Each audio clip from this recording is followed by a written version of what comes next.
Et salut tout le monde, c'est les plumes de Julien, j'espère que vous allez bien, on se retrouve pour une nouvelle vidéo. Et oui, j'essaye de garder le rythme, d'autant plus que voilà, il y a des petits sujets de vidéo qui arrivent qui sont je pense, importants, et notamment sur le thème de la vidéo d'aujourd'hui. Donc faire un petit point sur la situation grippe aviaire en France, parce que effectivement ça nous concerne à tous les éleveurs aujourd'hui.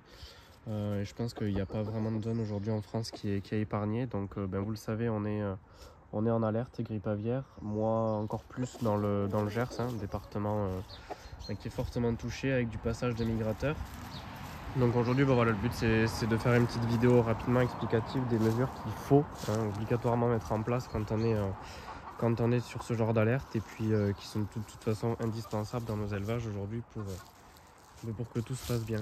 Donc vous le savez, moi je tiens beaucoup à ce que mes installations soient au top du top, niveau confort, niveau praticité, qu'elles soient jolies, mais il y a effectivement toutes les autres parties de sécurité, j'ai envie de dire, pour nos volailles. Donc moi aujourd'hui, par rapport aux prédateurs, de toute façon, vous savez que tout est grillagé. En plus de ça, je vais essayer de vous le montrer en montant le stabilisateur, voilà, équipé de filets tout autour. Le but, moi, en premier lieu, c'est de protéger les volailles contre les prédateurs. Mais par rapport à ce sujet de grippe aviaire, il faut savoir qu'aujourd'hui, c'est indispensable sur nos parcs d'avoir des filets pour éviter que les oiseaux s'y posent. Évidemment, il y aura toujours des monos qui vont passer, mais c'est supposé limiter les risques. Alors, on est d'accord que de toute façon, s'il y a un oiseau qui passe, qu'il y a une fiente qui passe, voilà, on n'est jamais à l'abri à 100%, mais c'est des choses qui permettent de limiter les risques.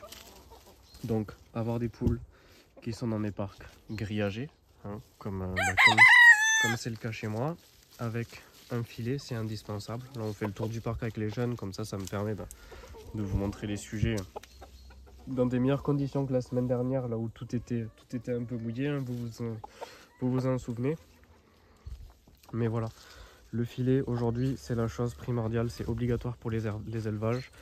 Si on n'a pas de filet dans les zones à risque, eh bien il faut les mettre en quarantaine, donc c'est soit enfermé dans les poulaillers, mais c'est pas forcément l'idéal, nos poules elles aiment bien pouvoir gambader, soit il faut avoir un bâtiment comme moi là-bas. On va aller faire un tour et puis on va parler de la partie des infections, pour limiter au maximum les risques, mais sinon il faut en tout cas pouvoir mettre en place le maximum de mesures possibles pour protéger nos pépettes. Ce serait dommage quand même que nos belles poulettes soient touchées par ce malheureux virus qui fait beaucoup de ravages, malheureusement sur les oiseaux sauvages migrateurs, mais qui peut être, en cas de contact positif, dramatique pour les élevages industriels et nos élevages à nous, pour le plaisir. Donc voilà, moi ce que je vous recommande de toute façon, et c'est valable pour toutes les naines, un filet, c'est vraiment l'indispensable aujourd'hui pour protéger des rapaces, des prédateurs. Le grillage, c'est aussi important, et puis la nuit, ça c'est vraiment typique potentiel prédateur, mais c'est de fermer les poules le soir, ça c'est vraiment important. Moi je suis normalement un petit peu plus concerné parce que vous le voyez derrière, j'ai un point d'eau. Par chance en ce moment, ce point d'eau est à sec, donc il n'y a pas de risque de volailles, d'animaux sauvages qui viennent s'y poser. Mais il y a de nombreux lacs. Je sais que beaucoup de mes abonnés qui ont un élevage ont aussi des points d'eau, des étangs, et ça peut être des choses qui peuvent encore plus favoriser l'apparition de ce fameux virus avec les oiseaux sauvages qui peuvent s'y poser. Donc voilà, c'est un petit point important. Je pense que c'était important pour moi de faire une petite vidéo sur cet aspect-là, parce qu'on est tous concernés.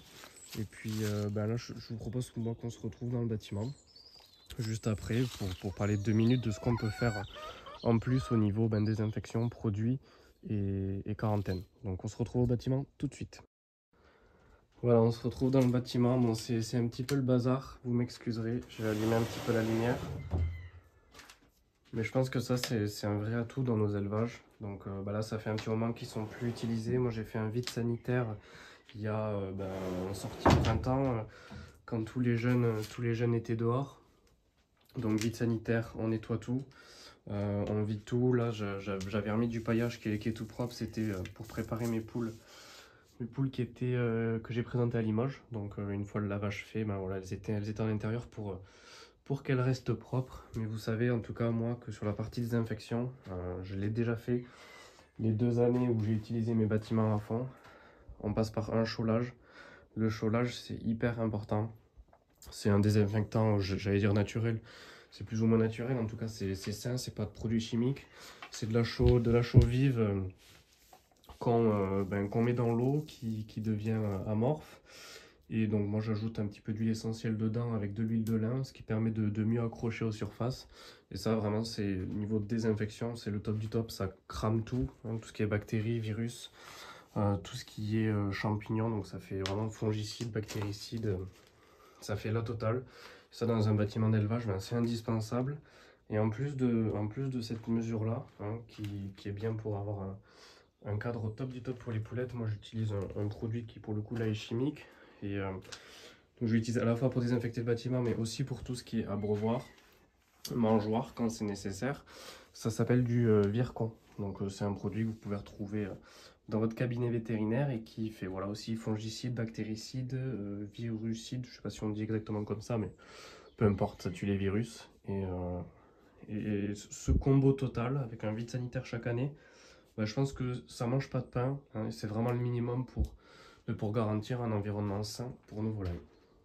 Donc voilà, petit point sur les mesures qu'on peut prendre. En l'occurrence pour la grippe aviaire, j'insiste parce que c'est vraiment dans l'air du temps en ce moment malheureusement.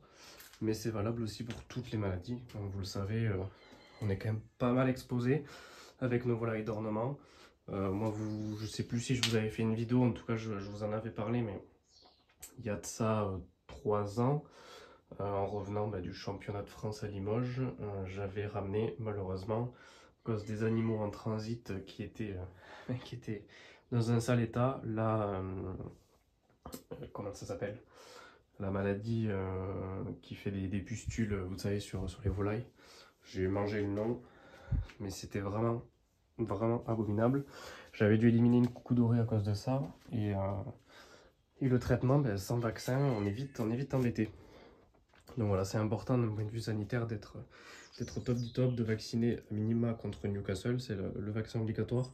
Mais quand on peut et qu'on sait qu'il y a des sensibilités, de vacciner contre le plus de maladies possible. Hein. Il vaut mieux prévenir que guérir, j'ai envie de vous dire. Et d'être vraiment soigneux sur la partie désinfection, propreté des bâtiments d'élevage. Et voilà, tout simplement. Alors, tout le monde n'a pas de bâtiment hein, pour nos volailles. Donc c'est pour ça que j'ai fait la première partie de vidéo sur tout ce qui est filet, poulailler, clôture, qui sont indispensables. Je sais que dans nos élevages d'ornement, c'est quand même un luxe d'avoir une grange aménagée. Mais pour ceux qui l'ont, c'est aussi pareil de bien l'entretenir, de bien désinfecter et de bien tout nettoyer chaque année entre chaque reproduction. Et puis ça peut être l'occasion, quand on intègre de nouveaux animaux, de pouvoir faire une quarantaine. Donc voilà, de les isoler 1 à 2 semaines pour écarter tout symptôme qui pourrait apparaître qu'on n'aurait pas vu avant. Et ça, moi, c'est quelque chose que je fais après chaque exposition. Donc là, ils sont dehors, mes animaux qui étaient à Limoges, mais ils sont isolés de tout et j'ai fait ma quarantaine comme ça. Voilà. Donc j'espère que cette vidéo vous a plu. Moi, je vous dis à bientôt. Et puis on se retrouve, je pense, la semaine prochaine pour une vidéo sur les caisses de transport. Et puis si vous avez des idées de vidéos que vous voulez que je fasse, n'hésitez pas, parce que je manque un peu d'idées de temps en temps. Donc si vous avez des thèmes, faites-moi en part en commentaire. Allez, à bientôt!